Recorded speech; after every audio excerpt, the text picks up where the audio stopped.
Long ago, in the land of Israel, famine struck the town of Bethlehem. Naomi, her husband Elimelech, and their 2 sons, Mahlon and Chilion, faced hardship and hunger every day. To escape the famine, they made a difficult decision to leave their home and seek refuge in the nearby land of Moab. In Moab, Naomi's sons married 2 Moabite women, Ruth and Orpah. For a time, life seemed to offer a fresh start, but sorrow was not far behind. Elimelech, Naomi's beloved husband, passed away, leaving Naomi heartbroken in a foreign land. Years passed, but tragedy continued to haunt Naomi. Her sons, Mahlon and Chilion, also died, leaving her alone with her 2 daughters-in-law, Ruth and Orpah. The 3 women were bound by grief and loss, their futures uncertain in a land that was not their own. Then, a glimmer of hope appeared. Naomi heard that the famine in Bethlehem had ended. With a heavy heart but a renewed sense of purpose, she decided to return home, back to her people and her land. Naomi knew that Ruth and Orpah had their own lives to live, their own families to return to. She urged them to stay in Moab, to find new husbands and new happiness. Orpah, after a tearful farewell, made the difficult choice to return to her mother's house, to the life she knew. But Ruth, with a love that transcended borders and cultures, refused to leave Naomi's side. In a moment of profound devotion, she made a vow that would echo through the ages. Ruth, where you go I will go, and where you lodge I will lodge. Your people shall be my people, and your God my God.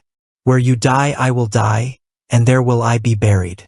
May the Lord do so to me, and more also, if anything but death parts me from you. Ruth's decision was unwavering.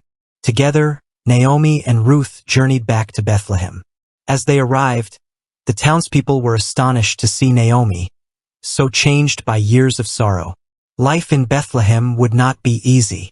To provide for herself and Naomi, Ruth went to the fields to glean, to collect leftover grain after the harvest.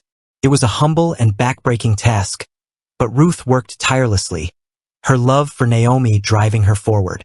As fate would have it, Ruth found herself gleaning in the field of Boaz, a wealthy and respected man. Boaz noticed Ruth and was impressed by her hard work and her devotion to Naomi. Touched by Ruth's character, Boaz instructed his workers to treat her with kindness and to leave extra grain for her to collect. Ruth was overwhelmed by his generosity. When Ruth returned home with a large amount of grain, Naomi was overjoyed. Ruth told her about the kindness of Boaz, and Naomi realized that he was a close relative, a kinsman redeemer, who had a responsibility to care for them. Naomi, wise and resourceful, devised a plan to secure a future for Ruth. She instructed Ruth on how to approach Boaz and ask him to fulfill his duty as a kinsman redeemer, to marry her and redeem Naomi's family land. Following Naomi's instructions, Ruth bravely went to Boaz at the threshing floor.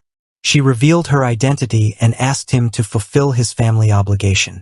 Boaz, though surprised, was deeply moved by Ruth's loyalty and her willingness to embrace a life so different from her own. He recognized her virtue and promised to do everything he could to help her. Boaz, being a man of integrity, didn't act hastily. He went to the town gate, gathered the elders, and legally settled the matter of redemption. A closer kinsman was given the first opportunity to redeem Naomi's land and marry Ruth, but he gave up his right, paving the way for Boaz. Boaz, true to his word, married Ruth. They were blessed, starting a new chapter with a lot of hope and happiness in both of their lives. In time, Ruth gave birth to a son, named Obed. His arrival brought joy not only to Ruth and Boaz but also to Naomi, whose life had been marked by so much sorrow. Naomi cradled the child, her heart overflowing with love. The women of Bethlehem rejoiced with Naomi, declaring that Obed would be a restorer of her life and a nourisher of her old age. After everything she had been through, she was finally being rewarded. But the story of Ruth and Naomi doesn't end there. Obed became the father of Jesse, and Jesse the father of King David, one of the greatest kings of Israel. Through Ruth's faithfulness and Boaz's kindness, she became part of the lineage of Jesus Christ himself, showing that even in the darkest of times, love, loyalty, and faith can lead to extraordinary blessings, leaving a legacy of compassion and redemption for generations to come.